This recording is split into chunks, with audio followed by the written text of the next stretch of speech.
Good afternoon, everybody. On behalf of Amazon Talent Acquisition Team, I would like to invite and welcome all of you to this session today. This session is basically about my journey across all my career, and basically the idea being that in hearing this or being a part of this, you can take maybe some carryaways and some learnings out of this. So without waiting further, I just want to introduce myself first. I'm Sonali, and I am a principal TPM in Amazon. It's been about 4.5 years for me since I joined Amazon. In fact, this February 1, actually, I'm completing about 22 years of work. So it's been a long journey, and hopefully, as I walk you through, you can take some learnings out of it. To tell you about my org, as you can see, the name is Seller Fulfillment Technologies. So what we do over here is make software and solutions for seller fulfillment. And primarily, it's all technologies which we work for, in terms of seller fulfillment or otherwise. And if you really look at it, how I like to classify the work that we do is basically we bring the seller to the technology, and we also bring the technology to the seller. So what I'm trying to say here is that we bring the sellers to this Amazon marketplace that we have, where we have a lot of solutions where the sellers can use these solutions and basically learn from it, do a better job in terms of running their business, and basically also get a lot of visibility to their inventory, right? So you use a lot of software, a lot of algorithms basically onboard your systems here, and you'll be able to get a lot more visibility, a lot more views to your inventory. At the same time, there is the other half of the story where if a seller has their warehouses or has their systems, and basically they don't know how to run or maybe do a better job of inventory management or managing their warehouses or managing their business, we give them the solution from Amazon to deploy in their sites and be able to run a better business. So it works both the ways. We kind of take the seller, allow them to onboard to Amazon and improve the way they operate. At the same time, we also, as I said, take the technology that we have built. Of course, it kind of incorporates all the algorithms, the learnings, packaged into one, and we deploy the technology into the seller ecosystem and basically benefit these sellers using our tech. So this is the summary of what we do overall. The mission that we have here is transform the way India buys and sells, thereby transforming lives. So that is the mission statement that we have for our org. And in summary, the two areas that I covered are primarily what we do. There are also a lot of upcoming interesting projects that we are working on. And as we pass through the slides, I'm going to talk those. Okay. So given that the idea was to basically walk through my journey, I wanted to begin with some education aspects as to what my formal education is around. This is my school here. So I primarily grew up in a lot of places. I was born in Kharagpur, and my parents actually moved around a lot. And we lived in Hyderabad, and then we kind of sort of settled in Bhopal. Most of my education happens to be from there. So this is my school. I studied in St. Joseph's. And one of the interesting aspects about this journey that I had in my school was that in my 11th and 12th standard, I took up maths and biology. And if you guys remember, at that point in time, it used to be either maths or bio or commerce or other artwork streams. But in my case, there was like out of maybe 180, 200 students, there were very few handful of people, like 5, who took maths and bio, and I happened to be one of them. So that was one important kind of inclination I had towards a combination of these two work streams. Going back further, I mean, this happened in 11th and 12th, but going back further, I had been an NCC cadet in my 6th, 7th, and 8th standards. And my school used to have the school cabinet, and in my 11th standard, I was a part of the school cabinet. Basically, they had the education ministry or a prime minister or a deputy, and I happened to be in the discipline ministry. I used to lead that in 11th. In 12th, I studied a lot in the sense of not focusing on cabinet and extracurriculars. And basically, I got this overall best student award. It didn't stand just for the 12th, it was for the entire school span. So overall, it was a decent thing coming from my teachers and my students and my principal, a kind of a recognition of the kind of student I was, or basically how I executed in my school. So pretty proud of this particular achievement, because it was kind of a mark in terms of how they perceived me, and something that I really cherish. Overall, I had pretty good grades. In fact, in terms of ranks and all, I always used to be a rank holder, and I can safely say that I did a good job studying. My parents, of course, had a lot to do with it. My college days, I have done my BSc and my master's in computer applications. So over here also, I kind of did well when it comes to all the education or all the study related aspects. I happened to top the university for both BSc and MCA. So basically, studies, I think focusing on those and trying to be better wherever I studied, or in school or college, seemed to be something that I happened to do. Coming to the work kind of a layout. So this is basically this talking opportunity also made me think back as to where my journey started, what all I did, and I'm trying to structure this in a manner where it is easy to um, understand as to what role I was playing, what are the technologies I was working on, and basically what kind of skills did I learn when I was working through all of this. I am pivoting on skills primarily for this reason, that I believe that at the end of the day, whatever time you have spent anywhere, if you gather these skills, those are the only things that you actually carry forward in your life. So I believe that classification of skills and what you really learn out of the whole journey is important.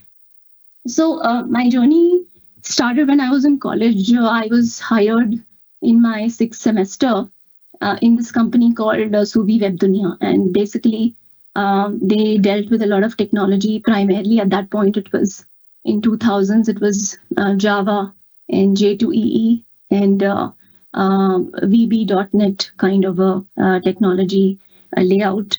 And at that point in time, I think XML had just started, and a lot of my friends and colleagues were getting XML certified. I remember me also going and taking this XML certification in a Prometric center. So that is one of the interesting things I remember doing over here. But generally speaking, they worked on a website. Plus, they had a lot of other exploratory areas that they worked on, trying to make products out of them. So we learned designing. I would safely say that a lot of my Java background and the designing background, web technologies particularly, I picked it from this particular company. So I did a lot of engineering, of course, and we did UML diagrams and the way to lay out a particular landscape in UML to breaking it down into an LLD. All of that we learned over here. I was also at this point, I was living with two of my friends from my college, and they used to work in the same company. So it was all a lot of learning environment and a lot of fun being together. Coming back to what I learned in terms of skills, I want to pivot on this point. So we learned UML, as I said, that kind of built a mindset in terms of how to design use cases, right? Development, of course, I told about Java. The other aspect that we did a lot, or rather I did a lot, was teaching and presentations, particularly around Java language, Java and JVM, how it worked, and all these different aspects of. I used to take some sessions and presentations. And I remember one summer we also went to some college for about a 2-month course where me and my friend were teaching languages to college students over there as part of their summer, learning. That was kind of a side activity we did just out of interest, but it was interesting in retrospect. I find it's very, very interesting that we were able to do that kind of stuff at that point. Another important thing that these like the company did was a lot of multilingual development, whether it is fonts or whether it is making whole website in different languages, or it was also one engine that I worked on, which was text to speech. We worked for the client, like we worked for Reliance at that point, and what it did was basically write Hindi in English. It used to get transliterated into Hindi, and then we had a engine written on top of it to basically read that Hindi text. So this was for the Reliance phones at that point, and a lot of fun to actually make that text to speech engine. Coming back, like after, I think I stayed here for about 2 years, then I joined HCL Tech again in an engineering role. And this was a company in Noida, so I basically shifted to Noida at that point. And this was on Macromedia Flash MX. And the idea was it was a movie making software, and you could actually drag and drop a lot of components. So it was component design. The primary technology was ActionScript. And I learned all of that from Java. It was pretty easy to learn. And we worked on all these components, which you could drag and drop and, and basically build an entire movie out of it. Here, I worked a lot on development and testing. And I also wrote one engine, which was basically my own experiment on how to do test automation just by dragging and dropping a component and getting an entire test suite written out of that dragging and dropping action. It was different and appreciated because it saved a lot of time for a tester to basically do that. And one more important aspect I learned over here was basically I worked for a client. So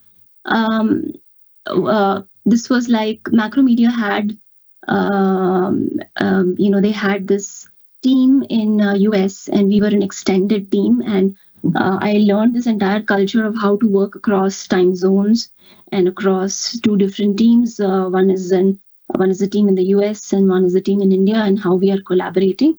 It was another model where we learned a lot of to and fro exchanges on design, and some more aspects in terms of communication, what to do, what not to do, and a lot of other stuff like that. So this was primarily maybe 1.5 year span in Noida. Thereafter, there were some life changes. I got married. In fact, I moved to Bangalore and then I got married. But basically, when I moved to Bangalore, I joined Hewlett Packard. It was a very big move for me because the difference between building software and then joining a company that is known for hardware was a very difficult decision. For me, of course, it was very difficult to also understand where software fits into the whole picture in case of HP. So when I joined them and having worked for so many years, in retrospect, what I've understood is that we used to build software for hardware.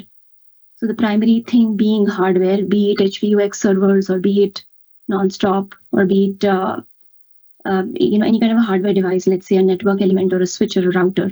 And what we build for that is a software, and that's where I come in and kind of put in my skills over here in terms of Java, JVM, or other aspects of development on these hardware devices. So here I spent about 13, 14 years, I guess, 14, 15. And it was split into 2. So one part I worked on this entire piece called Java JVM. Java JVM kind of, so basically what it means is you have a Nonstop server and you have an HPUX server, and you are modifying JVM and Java to sit on top of these and behave in the most optimal manner as the development environments. So that is what the whole thing was. And I used to belong to a very cool lab called JCTL, Java Compilers and Tools Lab. And what they used to do was build compilers, build debugging tools, and a lot of other tools to basically analyze how your system was performing with all these technologies deployed on top of it. So we used to do that. As a part of this, I traveled, in terms of training, taking some sessions. We did an Itanium workshop. It was about 64-bit servers and how the tools that we had built could be deployed on top of them and actually, used for debugging, development, etc. So that was the bit about Java APIs, JVM journey. Then I moved to another team, which was basically HPUX networking team.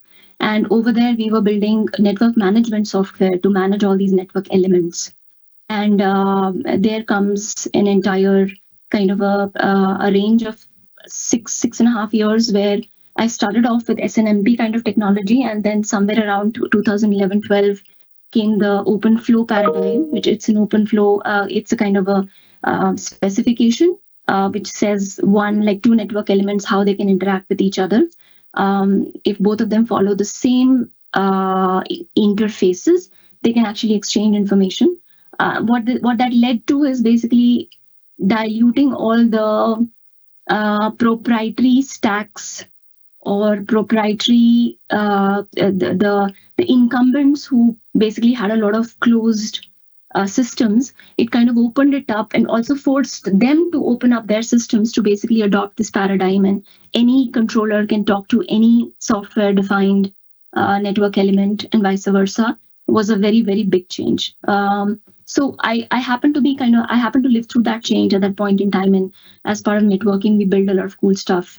Network management software. We built, once SDN or the SDN paradigm settled in, we adopted that. We built network controllers. We build applications on top of network controllers, things like applications which manage security or which allow you visualization into the network, and many such technologies which basically add to the software-defined networking paradigm and what it enables. So was working on a lot of that stuff. And coming to the skills part of it, of course, the first part was all this about HPUX, non-stop servers. What is the kind of hardware these things are? How does a non-stop server take care of so many transactions, and how does it basically not stop ever, right? So some of the design paradigms around this hardware, learned all of that. Debugging, of course, tools development. As part of SDN, I also worked on this thing called highly available systems. So basically how to design software in a manner where the system could be highly available. So we were working on this network controller, and then you're building something that big. You want it to be live for a long time, right? You want it to be stable, reliable, available, performant. And we were building this entire deployment where I wouldn't call it deployment. It's basically we were building this system which would stay highly available, and how to design such a system. So we were using databases like Cassandra, and there were some proprietary things which we built on top of it to enable sharing of information across several nodes and keeping the system live. So all of this said and done, the most important learning when I look back to those days, the most important learning I have is how open protocols can basically disrupt a technical domain or an industry or the leadership of certain incumbents in certain spaces, and how the second, third leaders in that space can actually become the topmost just by adopting these open protocols ahead of time, or rather in time. So the early bird certainly gets that prize the moment you realize what is happening and adopt and not resist that change. So this was one important learning I had in HP. I also have a patent here that I'm mentioning. If we get time, we can get back to it. But I'm just mentioning the number here in case you guys are interested. You can go and maybe Google it and check it up. So the title simply says refresh flow entry. And the basic idea was that how to basically ensure that even if you have a software that manages your network deployment, you always have a mechanism by which, in case there is a problem between the communication between the network and the controller, you leave the network in a state where it is live and healthy and kicking and behaving in the manner it was expected to behave when the deployment was done or when the setup was done. So this was about, the patent was about programming flows in that manner where you actually touch the flow table, but you also leave it in a certain graceful manner so that you get all the information you need without breaking that flow. And at the same time, if something wrong happens, you leave the network in a good and healthy state. So this is the patent. You can look it up. It was interesting. Okay, going to the next part, which is predominantly where I kind of want to pivot more time on, is my entire journey through Amazon. So I've spent about 4.5 years, as I was mentioning. I joined in 2017. I joined as a senior technical program manager. And we work in all these technologies I mentioned. So it's kind of leveraging from whatever I had experience on. Over here in HP, I had worked on cloud technologies. When I moved to Amazon, it's a lot of AWS related work. Of course, the whole paradigm is around microservices and how we basically carve out work or carve out responsibilities in a service. And then how do we make these services talk to each other and pull together a set of services to be able to give a business use case, to kind of do a business use case, or translate the multiplicity of service microservices, club them, get the resultant business use case out of it. So that was pretty much like there are lots of more things we do over here. I'm not capturing any like all of them, but just a subset of what we do. Important in terms of the skills I've learned so far, like 4.5 years working here, I would say is some part of it is kind of carry forward from what I learned. So availability, scalable systems, or highly performant systems, distributed architecture, development at scale, as I said. There are some things which are different, like, for example, a retail domain. So there's a lot of learning in terms of how we actually create solutions for a retail domain. So, and what I mean by retail domain is it's pretty big, in terms of what it could mean. Over here, I mean the way we work in the Amazon marketplace to provide different aspects and facets of the retail journey to the customer. And I have a very specific take on it because I worked on a specific program. I'll talk about it in a bit. There's also a lot of learning in terms of operational excellence. I think most of the companies do operational excellence in their own way.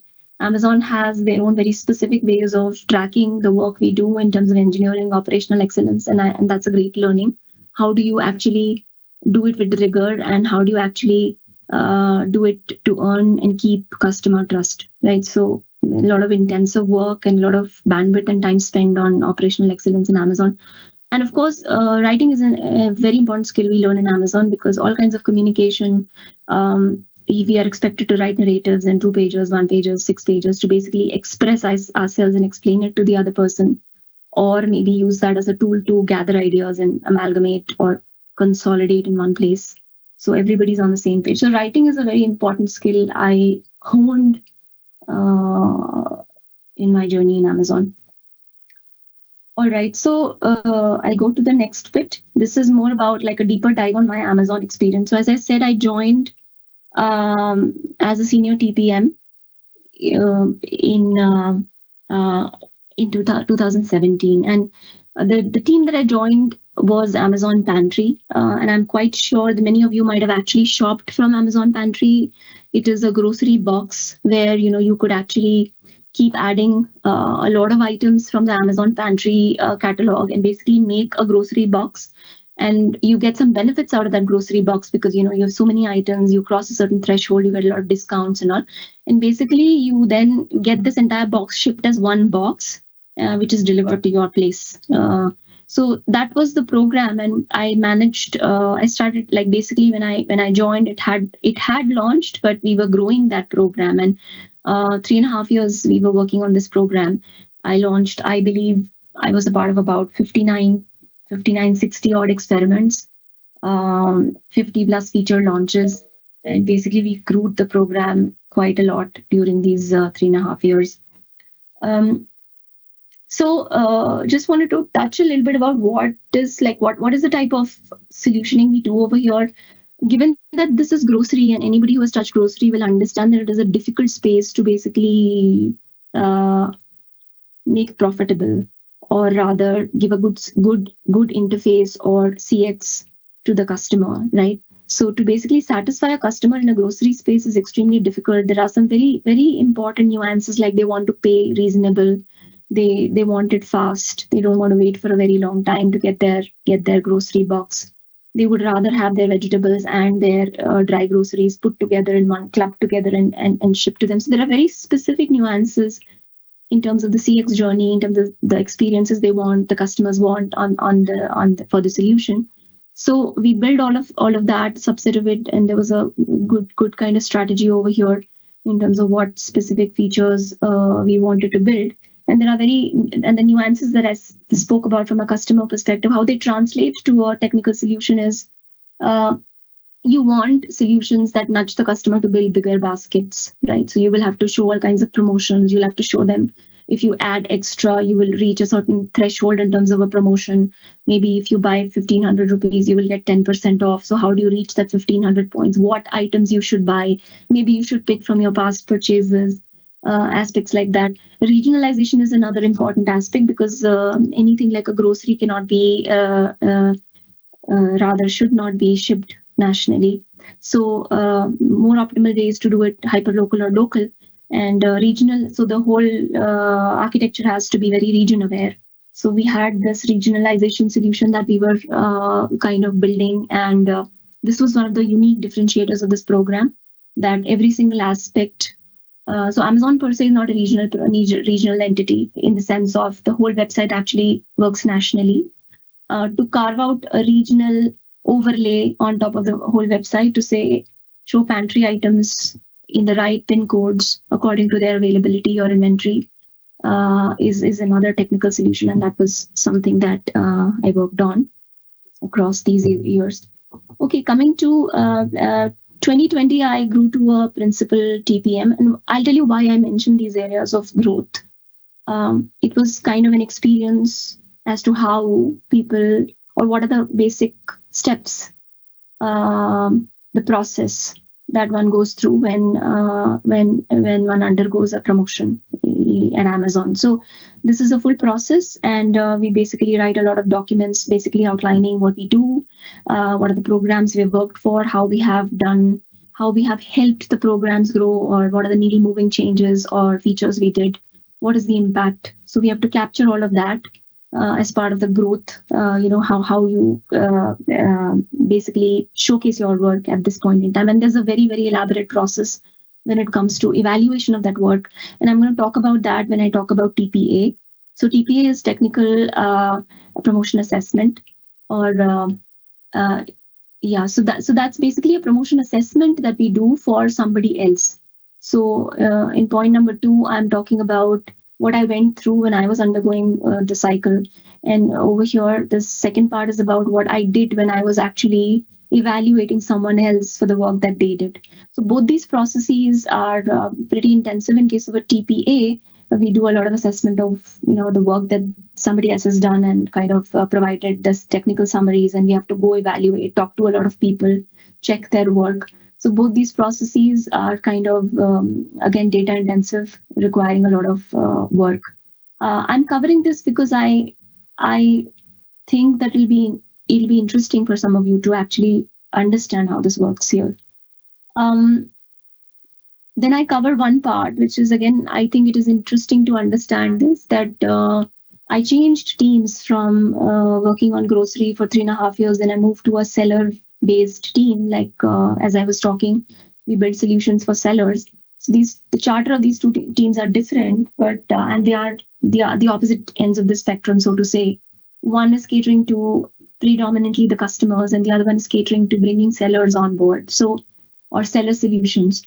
So I was able to move from one team to the other, and in Amazon we actually encourage that, because cross-pollination of ideas and learning more across all these different business domains is interesting and adds a lot of value. But at the same time, it's also easy to do because, as I was talking about the technical aspect, if you remember, I was saying that the architecture or the way things are built in Amazon is more or less the same across teams. So you will work using AWS or on AWS. You will basically use all these object-oriented languages, technologies. You will build a front end with the technologies you might know, or maybe you will have to learn a few new. You will also work on microservices, and that is the predominant kind of backbone across the company, right? So what that means is, if you learn once, you can actually implement everywhere. The only thing that would be different is you're working for a certain type of a product where you are building, let's say, Amazon Pantry, a grocery box, a lot of CX work and a lot of back-end services to power that CX. And on the other side here, you will be building products for the seller where they are able to onboard, look at their inventory, plan their pick pack ships, and basically be able to manage their small or big enterprises well, right? So maybe the context in the solution itself is different, but the way you develop it in terms of technology is quite similar. So changing teams is again a simple thing, easy thing. You have a lot of, as I said, backbone already ready here. You will have to learn about this domain, some metrics, what is the success criteria across all the the teams, and after some time you will be set to actually hit the ground running, so to say, because part of it you will know, part of it you will have to learn. So it's quite possible and interesting to do it, because then you get a lot of perspective of this domain from different angles, how you look at retail from all these different angles. Another thing is, and another Amazon experience is what I would call it, is hire and develop. So basically, you mentor a lot of people, you spend a lot of time doing interviews. The Amazon interviews are, they have a certain kind of a flow that they follow. We ask star-based questions, so there is a certain pattern to say what was the situation, what was the task, what did you achieve, what were the results, or what actions you took and what were the results. So it's a STAR technique that we use, and the interview process itself is very well defined. You can probably go look up in case you are interested. You can understand how it is structured, and at the same time, that interview process has a very big they lean a lot. When we are interviewing, we lean a lot on the leadership principles. I'm going to talk about that also in a bit. So yeah, this is kind of the crux of what I've done, apart from the technologies that I spoke about. This is predominantly my journey within Amazon. And this picture over here is my first visit to Seattle. I went there to meet the worldwide Amazon Pantry team. So we used to have a team in India that was an India Pantry team, and we had a team in US, which was the worldwide Pantry. And we used to collaborate a lot because lots of features launched across geographies. We launched a lot of US features here, and US launched a lot of features developed here. So there's a lot of collaboration even across geographies. So this is a picture from there, and we do travel a lot as well. Of course, barring the last few years because of the pandemic. Okay.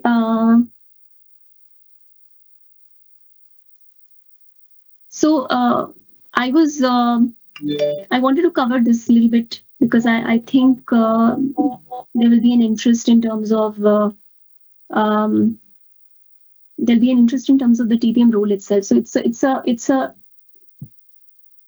it is a program manager role, but it has got a very heavy flavor of technology when it comes to Amazon, because the requirement is like that, right? So you cannot have one person talk about technology and the other person talk about just program, because at the end of the day, you are stitching a picture across a lot of microservices that are doing these little bits of things for you, and then who stitches this picture together cannot be a primarily technical or primarily program roles. Because of the technical, like my learning is because of the the technical architecture of followed in the company, where we have encouraged that teams build microservices which are reusable and across the teams, across different programs. We have encouraged that. And what that means is now, once you have broken it up like this, there will be a paradigm of a role to talk to these teams, figure out what they support, what they don't support, pick those solutions up, marry them into one common requirement, right? Marry them together to achieve one common requirement. So it's a kind of a role which is a little bit unique here, because you need to be a technical person and you need to be a program manager, a program person as well. And you need to use both these skills to basically be able to deliver to the ask, right? And I've just summarized it over here. This is not limited to these areas, but I just wanted to highlight so you can learn from this. On the left side, you will primarily find all the program aspects. So many of you might be very familiar with it. It may be done in a different manner in Amazon, but I think many program managers will understand and relate with it. On the right-hand side, I'm putting some technical aspects like a technical class program. So for example, TPM here would do a lot of roadmap planning. And when it comes to any new launch or any existing program also, we will do scope, break it down, really challenge our product, or even define something on our own. If we have ideas, we can write our own requirement spec. And the requirement is basically called a PRFAQ here, which is like a press release and an FAQ. So FAQ is again frequently asked question, but we work back from the customer, and we basically say that if a feature is launched to the customer in a newspaper or any PR, the press release is going to look like this, and then we work back from that as a requirement. So in that also, like, you can write a PRFAQ, or you can work with your product team to basically intake their PRFAQ, break it down, understand, see if it makes sense, push back if it doesn't. So scope is one important angle. Scheduling and time to market is certainly something that a TPM holds, in the sense that you define what scope can fit into what schedule, what is the requirement for your time to market. Can you push back on scope, cut it down, what makes logical sense, build an MVP, MLP, basis that. So the balancing of these aspects, and of course resourcing. You work with your STM to kind of streamline the resourcing, the number of people, the skill set that you need to be able to achieve the scope that you have actually carved out, and the roadmap in the long term that you've carved out. So these are the crux of the areas we covered.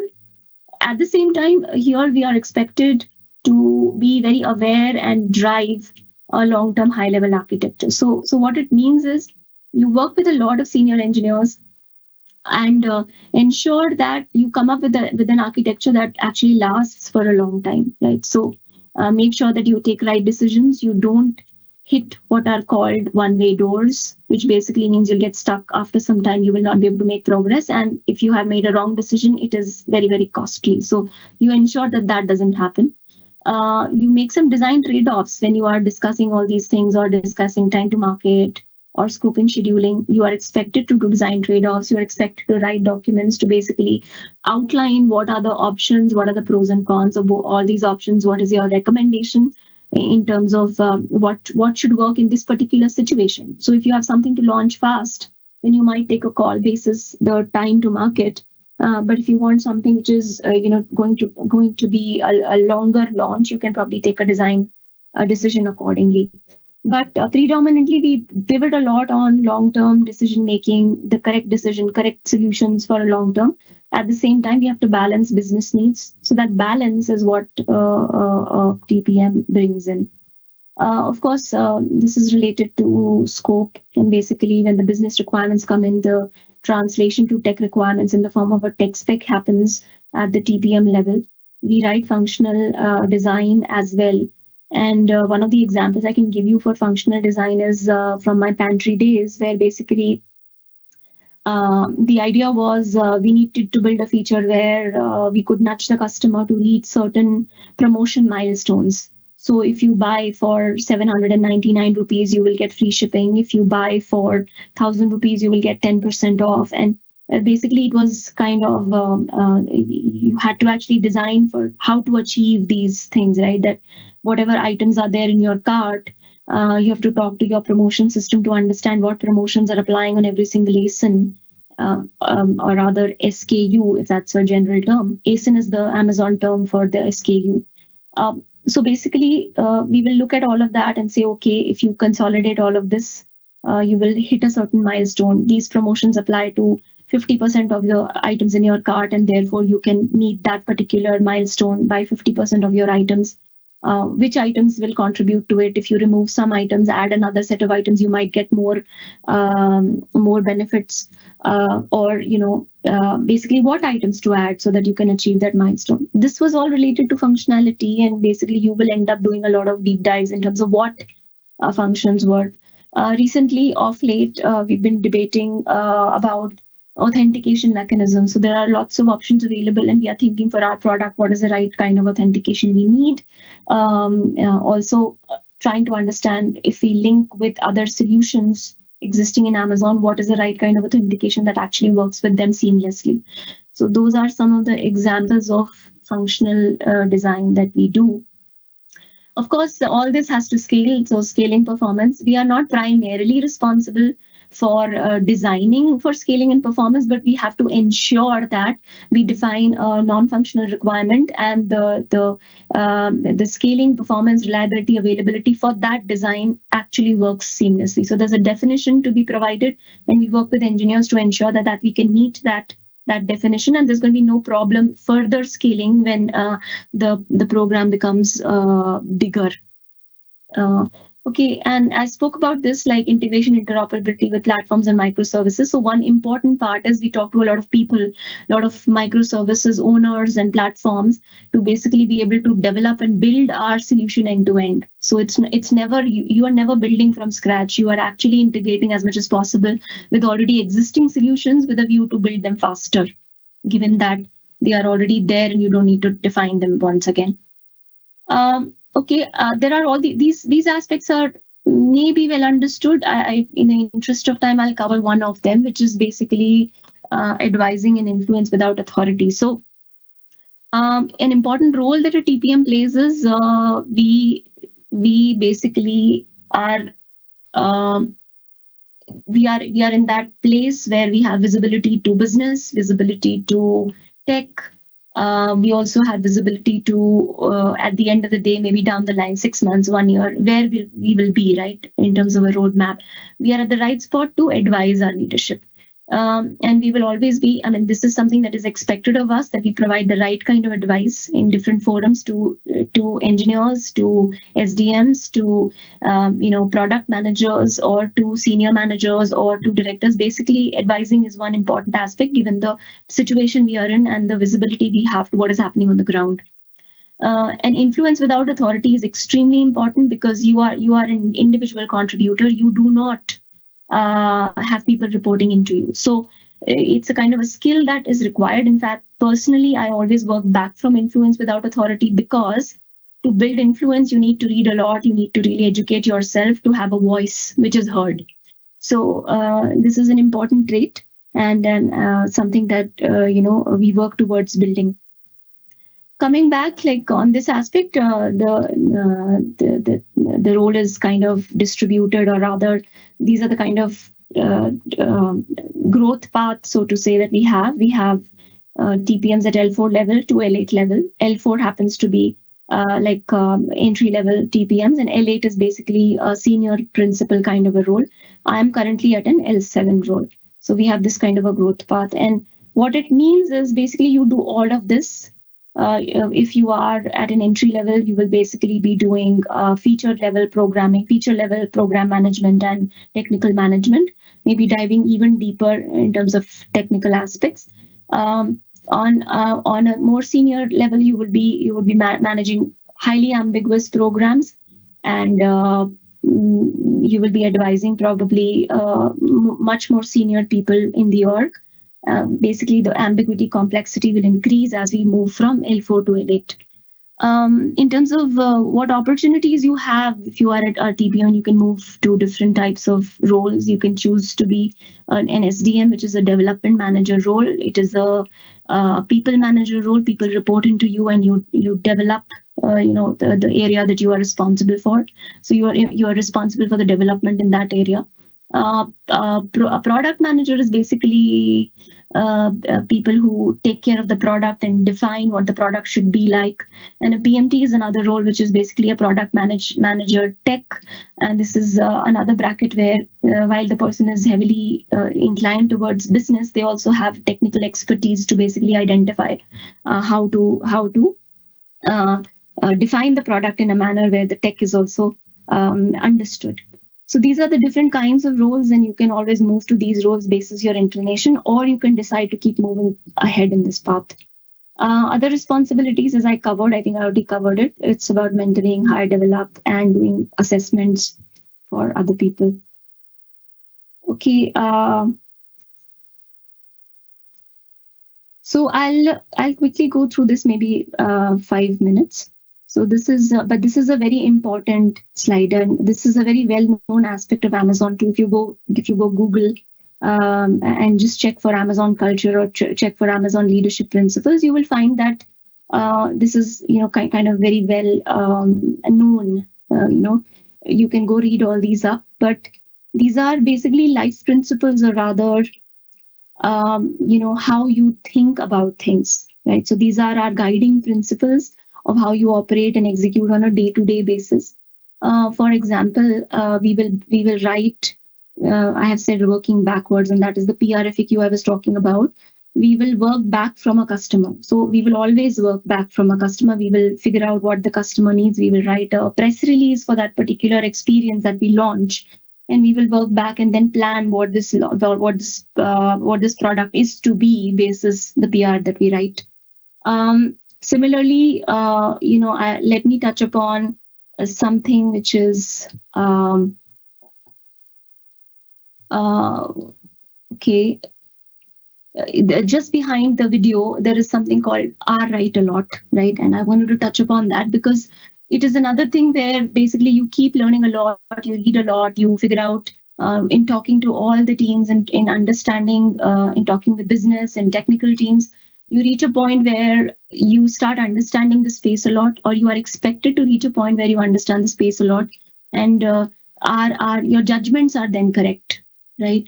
So on the basis of all the knowledge you've gathered and all the study that you do, you reach a point where you are well respected. Your judgment comes to a point which is, right all the time. So we work towards it.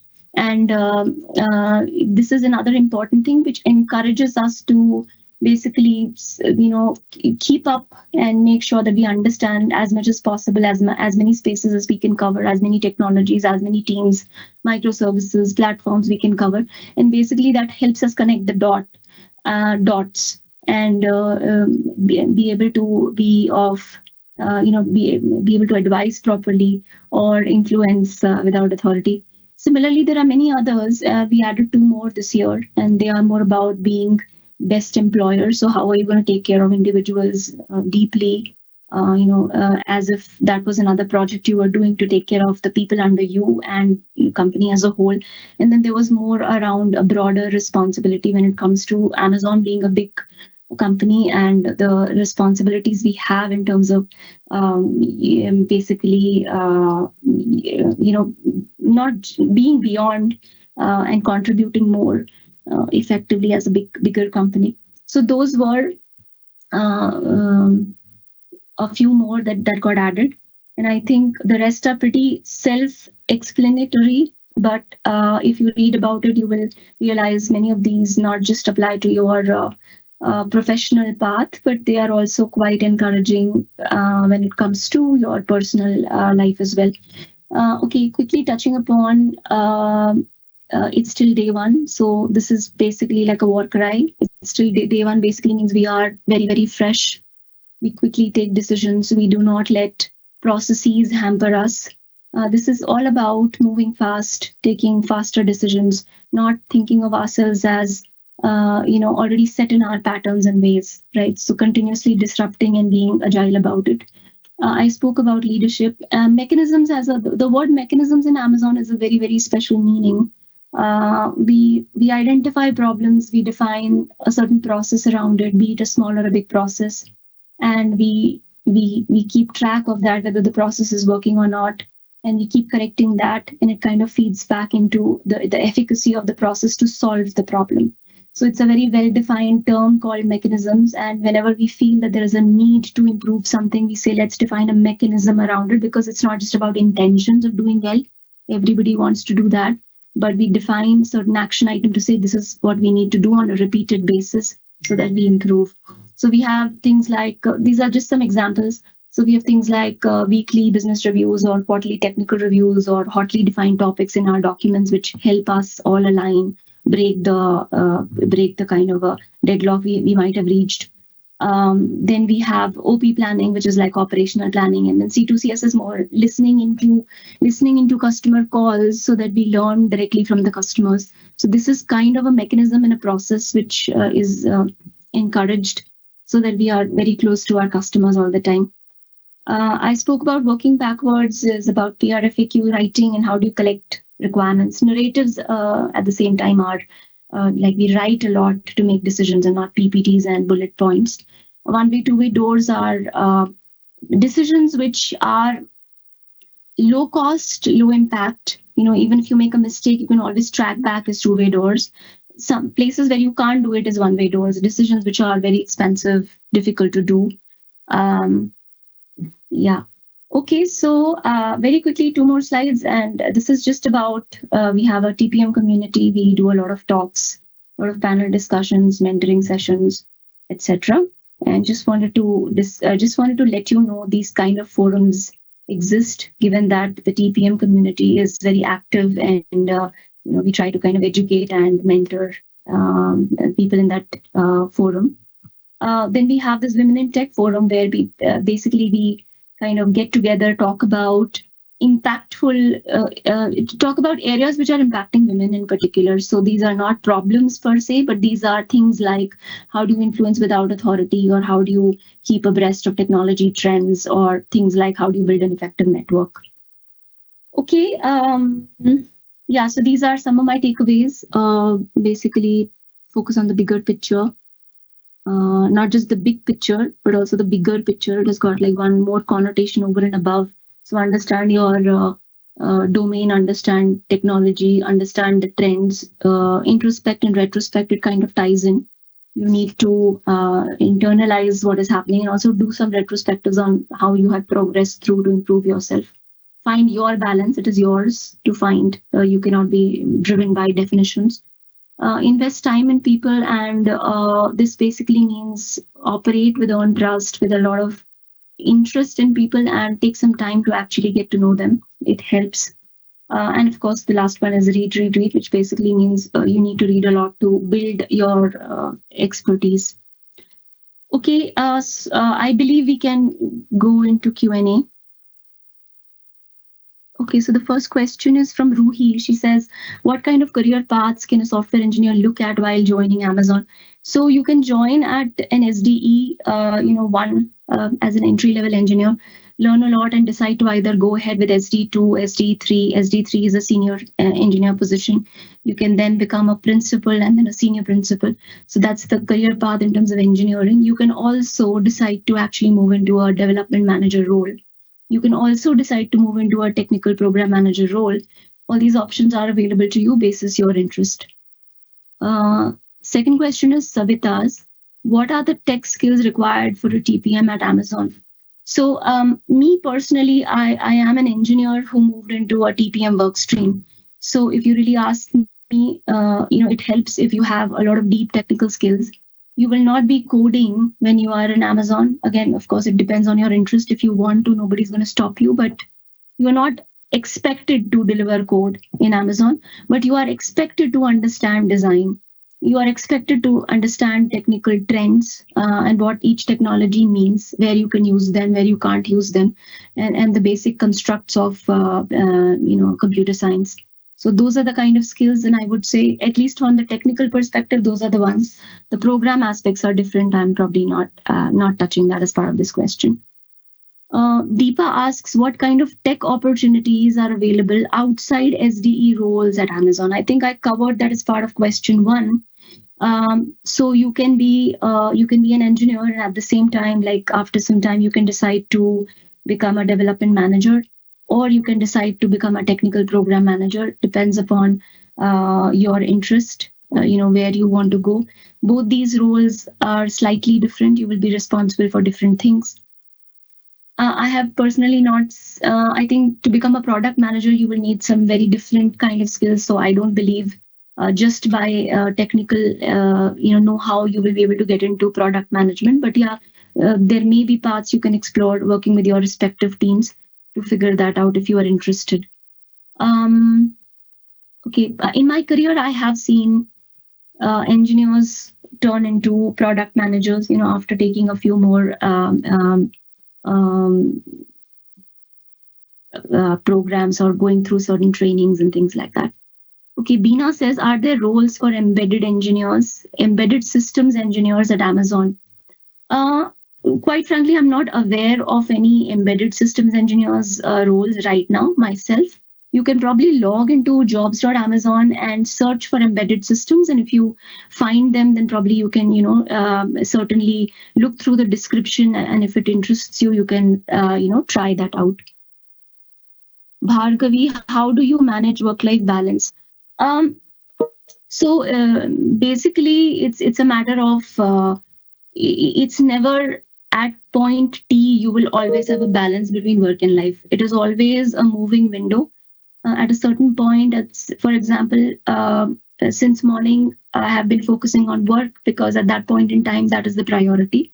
After a certain point, I will focus on life because at that point, that is my priority. And it is not just during the day; it kind of the moving window keeps on moving, and at different points in time, you need to prioritize differently.